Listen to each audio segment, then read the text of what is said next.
This is Green Mountain, in the heart of the Ossipee watershed. If you live in one of the 14 towns here, or own a business or vacation here, the water you drink likely comes from the Ossipee Aquifer. Scientists have studied the aquifer for more than 50 years because it is the largest stratified drift aquifer in the state of New Hampshire, and because it is also one of the most fragile. Its highly porous, sandy soils make it vulnerable to contaminants, which can quickly penetrate groundwater to move across a wide area and pollute wells, streams, and lakes.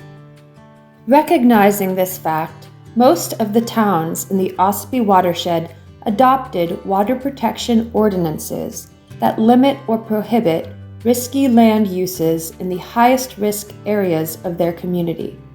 Gas stations are one of those risky uses, and the risk is not theoretical. While gas station technology has improved, leaks and spills continue to be a well-documented hazard of the gas station business, meaning there is a potential for contamination from well-known carcinogens like benzene, ethylbenzene, toluene, and xylene. That is why the state recommends that gas stations be kept away from high-risk areas over aquifers through water protection ordinances. But the state's role is limited. Legally, it is entirely up to local land use boards to make decisions about where gas stations can be located in their community. Last year, Effingham's Zoning Board approved a variance to its water protections to allow a business called Meena LLC to build a gas station in the Groundwater Protection District, where gas stations are prohibited.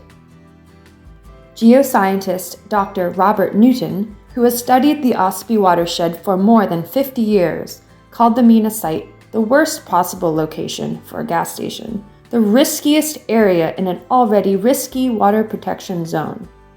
One reason is the Meena site is an aquifer recharge area, where highly transmissive soils and the lack of a confining layer of non-permeable material allows rainwater to seep into the ground to replenish the drinking water we use. But the site's previous use as a gravel pit makes the soil there even more transmissive. Sand and gravel layers, which could limit the penetration of pollutants into the water, were removed years ago, putting the surface level of the property much closer to the water table. As a result, any contaminants that find their way onto the property are much more likely to penetrate the groundwater than they would elsewhere. But there's more. Meena plans to direct the gas station's runoff, an estimated 800,000 gallons of it each year, to a state-owned drainage ditch that is acting as an infiltration basin, whose floor is just above the water table. Any runoff that does not get absorbed into the groundwater in the basin will flow east through a culvert under Levitt Road. On the other side of Levitt Road, the runoff will infiltrate Phillips Brook, which is part of a designated high-value wetlands complex that stores and filters water for the aquifer and ultimately drains into Ossipee Lake.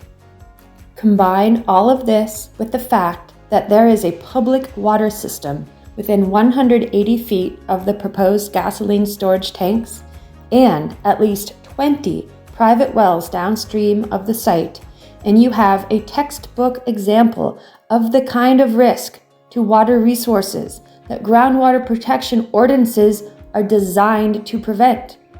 The worst possible location for a gas station, as Dr. Newton put it. None of these nearby wells are monitored to detect contamination associated with petroleum leaks or spills. That means contamination of people's wells would go undetected, placing them at risk for long-term health effects.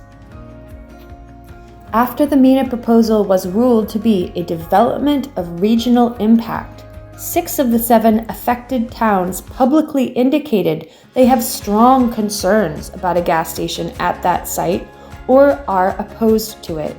Yet, the proposal continues to work its way through the legal process toward an approval. It is our view that a gas station at the Meena site will create unnecessary risk, and that risk will create concerns now and in the future for health and safety of our drinking water and nearby surface waters that connect to the Ossipee Lake system. That is the scientific reality. In the Ossipee watershed, clean drinking water is essential for our families, our businesses, and our thriving tourism economy. It is not as visible as our mountains, forests, streams, and lakes, but it is just as important a contributor to our healthy environment and our way of life. We need to be thoughtful about economic growth and understand that development must be compatible with the protection of our irreplaceable water resources. When the level of risk is obvious and our drinking water is at stake, we believe established groundwater protections must be honored and take priority. You can help by speaking to your town officials and remind them that it is up to them to protect critical water resources for the future. Thank you.